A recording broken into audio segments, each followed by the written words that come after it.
بسم الله الرحمن الرحیم. د هدایت النحوی د شرح په سلسله کې دا زمونږه 21 نمبر درس دی. مصنف رحمه الله تعالی فرمایي: ولا يجتمع مع وزن الفعل أصلا ويجتمع مع العلمية كعمر وزفر ومع الوصف كثلاث ومثلث وأخرى وجمعة. دین مخکې درس کې دا خبره مونږه ذکر کړې وه چې په دې عبارت کې صاحب کتاب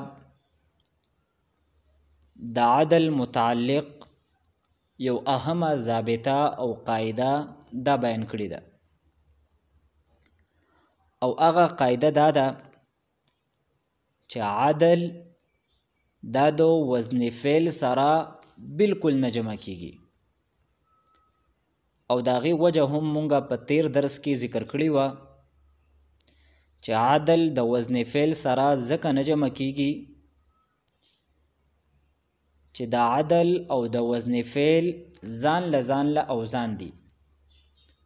کم اوزان چې د عدل دي هغه د وزن فعل نه دي، او کوم اوزان چې د وزن فعل دي هغه اوزان د عدل نه دي.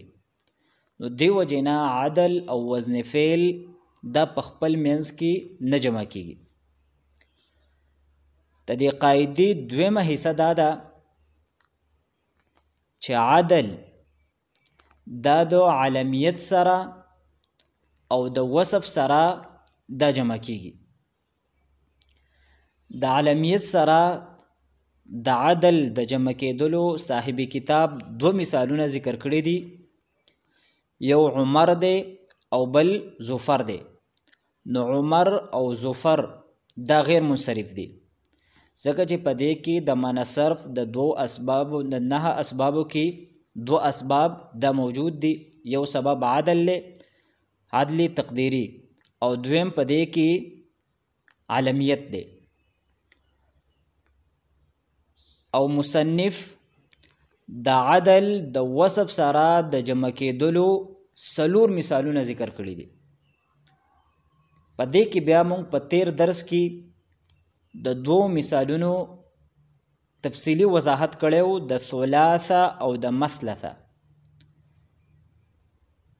ثلاثه او مثلثه دې کې یو سبب عدل تحقیقی دی او بل سبب په دې کې وصف دی، لہذا ثلاث او مثلث دا دواړه غیر منصرف دي. او په دې دواړو کې عدل تحقیقی څنګه دی نو په هغې باندې مونږ تفصیلی خبره د به تیر درس کې کړې وه. د عدل د وصف سره د جمع کېدلو دریم مثال مصنف ذکر کړی دی اخر. اخر دا هم غیر منصرف دی، ځکه چې په دې کې یو سبب وصف دی، ځکه چې دا د زیاتوالي په معنی باندې دلالت کوي، او بل سبب په دې کې عدل تحقیقی دی. په اخر کې عدل تحقیقی دا څنګه دی نو د هغې تفصیل دا دی چې اخر دا د اسم تبذیل صیغه ده. اخر دا جمع ده د اخرى. اخرى دا د اسم تبذیل د واحد مؤنث صیغه ده، او دغه اخرى جمع ده اخر. او اسم تبذیل دا په 3 طریقو کې په یو طریقه باندې دا استعمالیږي. اسم تبذیل یا په الف لام سره استعمالیږي، مثلا زیدون الافضل، نو دلته دا افضل دا اسم تبذیل دی او دا په الف لام سره استعمال شوی دی.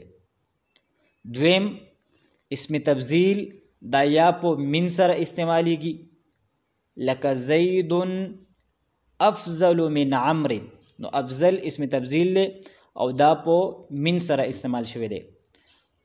او د اسم تبذیل د استعمال درېمه طریقه دا ده چې اسم تبذیل دا په اضافت سره استعمالیږي، یعنی د اسم تبذیل ته د لفظ اضافت دا وي بلې کلمې ته شوی وي. مثلا زید افضل القوم، نو افضل دا اسم تفضیل لی او تا دی اضافت شوی دی القوم طرف تا. وس رازو مونگا اخر لا، نو اخر اگرچه دا اسم تفضیل لی لیکن دا پا داغی دریوانو استعمالاتو کی پا یو طریقه بانده هم نه استعمال شوی، نه پا الف لام سره استعمال شوی دی، نه دا اضافت سره استعمال شوی دی، او نه دا پا من سره استعمال شوی دی. نو تا دین دا خبره معلومه شوا چې اخر دا یا معدول شوی دی د اخرو مننا، یا دا اخر دا معدول شوی دی د الاخرونا، یعنی دا الف لام والا صورتنا. نو دین دا خبره معلومه شوا چې د اخر اصل دا یا اخرو منو او یا دا الاخرو. نو د اخر دا خپل کم اصلی شکل لی، دا اصلی شکل پریخه دی او دا یو نوی شکل اختیار کرده دی بغیر د سو قاعدینا. او مونږه دا خبره ذکر کړی و چې عادل تحقیقی دیتا وی چې یو لفظ هغه خپل اصلی شکل پریږدي او یو نوی شکل دا اختیار کی بغیر د سو قانون نه، نو دیتا عادل وی.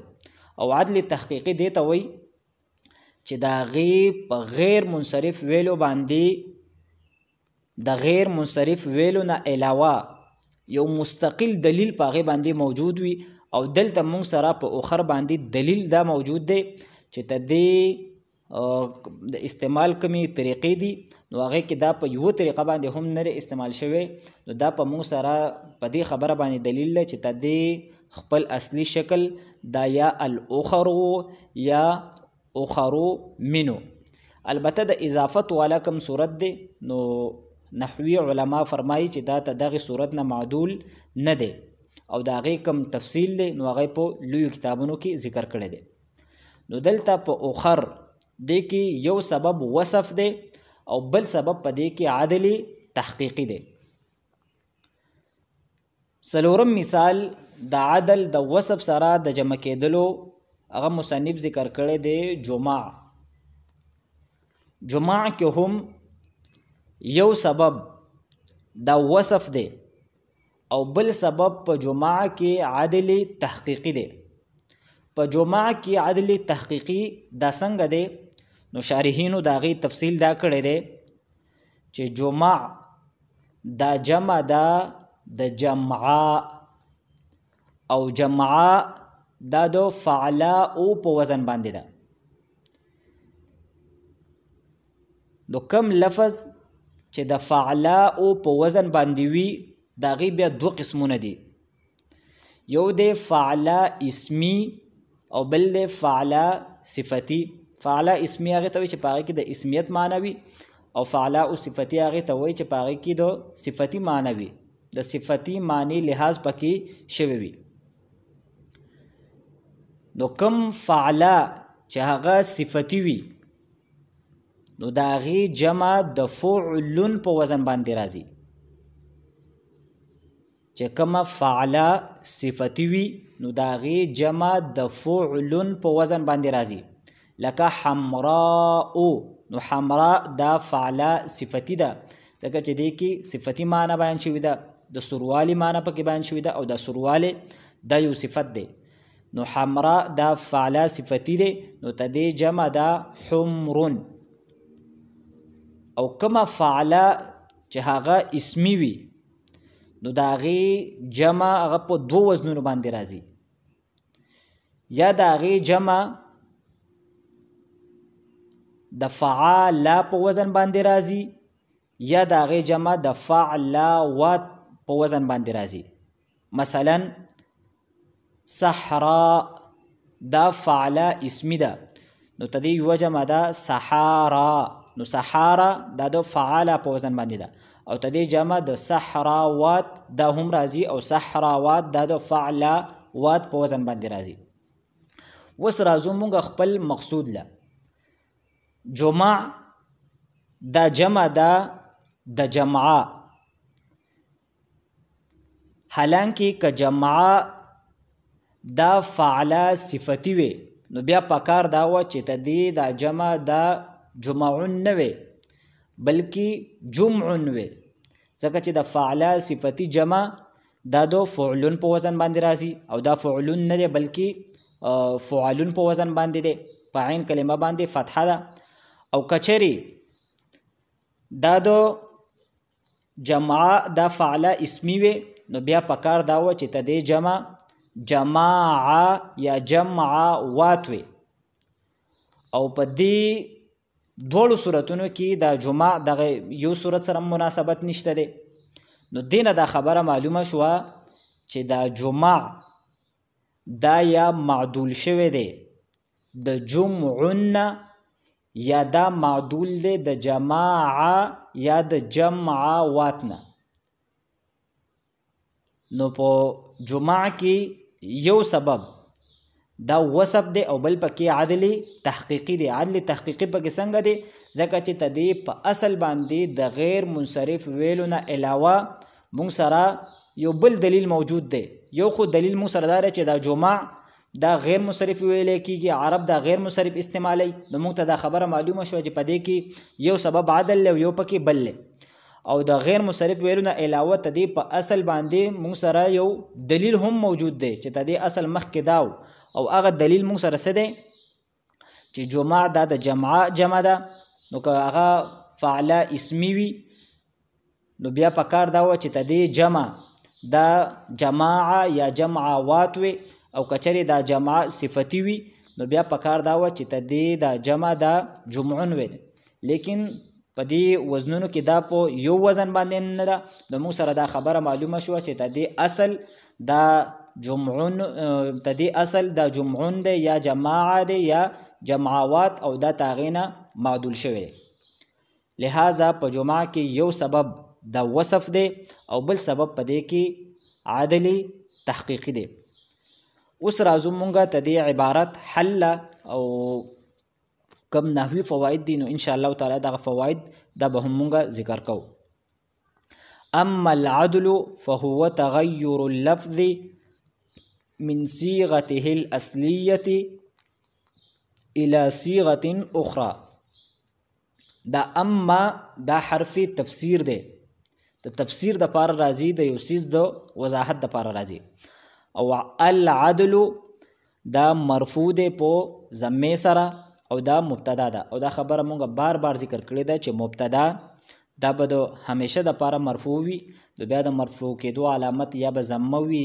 یا به واو وي یا به الف وي نو د دې لپاره هغه 14 قسمونه یادول دا انتهایی ضروری دي نو العدل دا مرفوع ده په ضمه سره او دا متضمن دی د شرط معنی ته نو دا فا دا بیا جزائیه ده د شرط په جزا کې راځي او هو ضمیر مرفوع منفصل مرفوع محلا دا مبتدا ده او دا قاعده هم مخکې مونږه ذکر کړې وه چې ضمیر مرفوع منفصل دا کله د کلام په شروع کې راشي نو دا د همیشه د پاره مبتدا جوړیږي نو هو ضمیر مرفوع منفصل مرفوع محلا دا مبتدا او تغیر اللفظ تغیر مضاف او اللفظ دا مضاف الیه ده من صيغته الأصلية دا جار مجرور دا متعلق اول پو تغیر پوری او الى صيغة اخرى دا دویم متعلق دے پو تغیر پوری نو تغیر اپنے مضاف الیہ اور دونوں متعلقوں سے مل کر دا خبر دے دو ہوا مبتدا لپاره بیا مبتدا خبر مل کر دا جزا ده دو العدل شرط لپاره او شرط جزا مل کر دا جمله شرطیه ده تحقیقا او تقدیرا تحقیقا او تقدیرا په دې کې ترکیبي ډېر احتمالات دي مشهور احتمالات پکې دا دي چې دا تحقیقا او تقدیرا دا مفعول مطلق دی د فعل محذوف د پاره او هغه فعل محذوف دی د تحقیقا د پاره فعل محذوف دی حقق یعنی حقق تحقیقا او د تقدیرا فعل محذوف دی قدر یعنی قدر تقدیرا نو اصل عبارت به دا شي چې حقق تحقیقا او قدر تقدیرا نو یو احتمال ته دې په ترکیب کې دا شو چې دا دواړه دا مفعول مطلق دی د فعل محذوف دپاره او مفعول مطلق دا منصوب دی، نو دې وجې نه دا دواړه دا منصوب دي. دویم احتمال ته دې په ترکیب کې دا دی چې دا تحقیقا او دا تقدیرا دا مضافلی دی د مضاف محذوف دپاره او هغه مضاف دی تغیر، یعنی اصل عبارت بداشي شي الى صيغه اخرى تغیر تحقیق او تغیر تقدیر، او دغه تغیر د مخکې کم تغیر اللفظ ذکر شوی دی د هغې لپاره مفعول مطلق دی. نو بیا دغه تغیره مضاف دا مونږه حذف کو او دا مضافلی دا مونږه د هغې قایم مقام کړه او د مضاف کوم اعراب دی یعنی فتحه دا مونږه په دغې مضافلی باندې جاری کړه. نو څنګه چې مضاف منصوبو نو دغه شانتې دا تحقیقا او تقدیرا مضافلی دا هم منصوب دی. نو دویم احتمال پکې دا دی چې دا مضافلی دا د مضاف محذوف دپاره بیا موږ مضاف حذف کو او د هغې کوم اعراب دی نو هغه موږ په مضافلی باندې جاری کړل. دریم مشهور احتمال په دې کې دا دی چې دا تحقیقا او دا تقدیرا دا دواړه دا تمیز دی د تغیر اللفظ نه. او څلورم احتمال پکې دا دی او دا احتمال آسان هم دی چې دا تحقیقا او دا تقدیرا دا د کانا فعل ناقص دپاره خبر دی او دا کانا کم خبر وي نو هغه منصوب وي. نو اصل عبارت به داسې شي چې کان التغیر تحقیقا او تقدیرا. نو په دې کې دا ترکیبي احتمالات دي. بیا فرمای ولا یجتمع مع وزن الفعل اصلا. ولا یجتمع صيغه واحد مذکر غائب فعل مضارع منفی معلوم او هو ضمیر مستتر دا پدې کې فاعل له او دغه هو ضمیر دا راجع دی عدل طرف ته. نو اصل عبارت به داسې شي ولا یجتمع العدل مع وزن الفعل مع مضاف وزن مضاف الیه مضاف او الفعل دا مضاف الیه ده.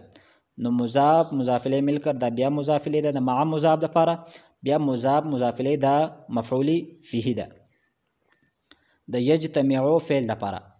او اصلا دا شارحین فرمایي چې په دې کې راجح احتمال دا دی چې اصلا دا د ابدن په معنا باندې دی او ابدن دا مفعول فیه دی. نو یجتمعو فعل اپنے دونوں فاعل اور دونوں مفعول فیه سے مل کر دا جمله فعلیه منفیه شوه. دلته به دا اهمه خبره مونږه یاد ساتو او دا اهمه فایده به یاد ساتو چې یو دا نفی او بل دا نهی. نو کم لای نهی وي نو هغه فعل مضارع له جزم ورکوي. بیا دغه جزم کله د سکون په شکل کې وي یعنې د غلغندي په شکل کې وي او کله دغه جزم د نون اعرابي د حذف په صورت کې وي یعنی هغه اووه صیغې چې د هغې په آخر کې کومه نون اعرابي ده چې کله په دغې باندې لای نهی داخل شي نو د هغې اووه صیغو نه نون اعرابي دا غورځوي او کومې پنځه صیغې دي هغه پنځه صیغې چې د هغې په هغې کې ضمیر عام طور باندې ضمیر مستتر وي ضمیر پکې پټ وي یعنی واحد مذکر غایب صیغه واحد مؤنث غایب واحد مذکر حاضر واحد متکلم او د جمع متکلم. که چېرې ته دې پنځو صیغو په آخر کې حرف علت وي نو کم لای نهي ده نو هغې نه هغه تې دغه حرف علت غورځوي او کم لای نفي ده نو لای نفي دا فعل مضارع له جزم دا نه ورکوي بلکې صرف په معنی کې نفي پیدا کوي. مثلا دې معنی دا ده ولا یجتمعو ما چې د وزن فعل سره دا نه جمع کیږي موږ ته دا خبر راکوي چې دا کار داسې نه دی شوی یا دا کار داسې نه کیږي. او په نهي کې هغه د یو څیز نه منع کول مثلا زه داسې ویم چې لا تدخل ته مه داخلېږه نو دا اوس نهي ده ځکه چې ما کم مخاطب دی هغه د نه کېدلو نه منع کړی دی. او بل نفي ده که زه داسې ویم چې لا تدخلو یعنی ته نه داخلېږي نو په معنی کې ډېر زیات فرق دی. نو لفظي فرق پکې هم شته دی او معنوي فرق پکې هم شته دی. نو دلته دا لای نفي ده، دا فعل مضارع له جزم نه ورکوي بلکې صرف په معنا کې نفي پیدا کوي.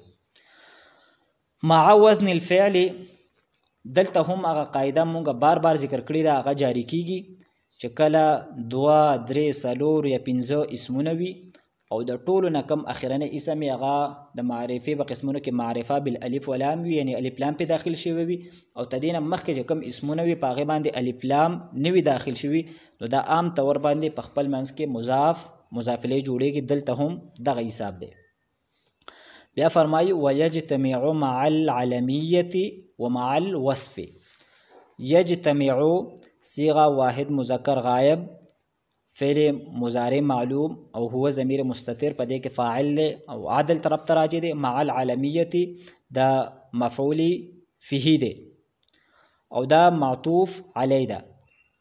ومع الوصف، مع الوصف دا هم مفعول فيه ده او تدی عطف دی په مع العلمیه باندې. نو اصل عبارت دا دی ويجتمع مع العلمیه ويجتمع مع الوصف، یعنی عدل دا د علمیت سره هم جمع کیږي او دا دو وصف سره هم جمع کیږي.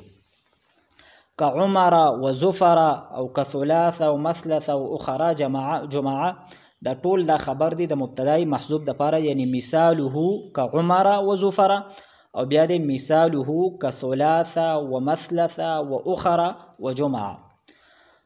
او کومګ تاسو وګورو دا عمر زفر ثلاث مثلث اخرى او جماعه په دې ټول باندې کاف حرف جار داخل شوی دی. په دې ثلاثه او په عمره باندې براه راست او په دې زفر باندې مثلث اخر او جماع باندې د عطف په واسطه باندې، ځکه چې د معطوف علی او د معطوف حکم دا یوي، خو دا دې ټولو باندې فتحه راغلی ده او د هغې وجه دا ده چې دا شپږ وړه الفاظ دا غیر منصرف دي او د غیر منصرفو اعراب مخکې مونږ ویلو چې د هغې حالت جری دا به فتحې سره دي. نو مونږ به داسې وایو چې کاف حرف جار او عمره مجرور بفتحه لفظا. دلته به بله اهمه د فائدې خبره دا زه ذکر کما چې دا مصنف دا کم مثالونه ذکر کړي دي. نو دلته مصنف رحمه الله په یو تیر سره دوه کارونه کړي دي او هغه څنګه؟ یو دا چې په دې مثالونو کې مصنف رحمه الله یو ته دې وضاحت وکړو چې عدل دا د علمیت سره هم جمع کیږي او د وصف سره هم جمع کیږي. نو عمره او زفره دا ته دې مثالونه او چې عدل دا د علمیت سره جمع کیږي. عمر او زفر دې کې یو سبب عدل له او بل سبب پکې علم دی او دا کم اخرنی سلور مثالونه دي. نو په دې کې د عدل د وصف سره د جمع کېدو مثالونه دي. یو سبب عدل له او بل سبب په دې کې وصف دی. دوی مصنف رحمه الله په دې مثالونو سره مونږ ته دا خبره هم بیانوي. مخکې مونږ دا خبره کړې وه چې د عدل دوه قسمونه دي، یو عدل تحقیقي دی او بل عدل تقدیري دی. نو په دې مثالونو کې مصنف رحمه الله داسې مثالونه ذکر کړل چې په هغې کې عدل تحقیقي هم راغلی دی او عدل تقدیري پکې هم راغلی دی. عمر او زفر په دې کې عدل تقدیري دی او دا ثلاث او مثلث او اخرى او جماعه په دې کې عدل تحقیقي دی. نو دلته مصنف رحمه الله په دې مختصر عبارت کې دا دوه اهم خبرو طرف ته هم اشاره کړې ده. یو ځل بیا مونږ دا عبارت ذکر کوو. مصنف فرمایي ولا یجتمع مع وزن الفعل اصلا، چې عدل دا د وزن فعل سره بالکل نه جمع کیږي. ويجتمع مع العلمیه او جمع کیږي د علمیت سره لکه عمره او زفره. نو په دې کې یو سبب عدل تقدیری دی او بل سبب په دې کې علمیت دی. ومع الوصف او دا عدل دا د علمیت سره د وصف سره دا هم جمع کیږي او دا غي مصنف سلور مثالونه ذکر کړل، ثلاث مثلث اخرى او جماعه. نو په دې کې یو سبب دا عدل تحقیقی دی او دویم سبب په دې کې وصف دی. واخر دعوانا ان الحمد لله رب العالمين.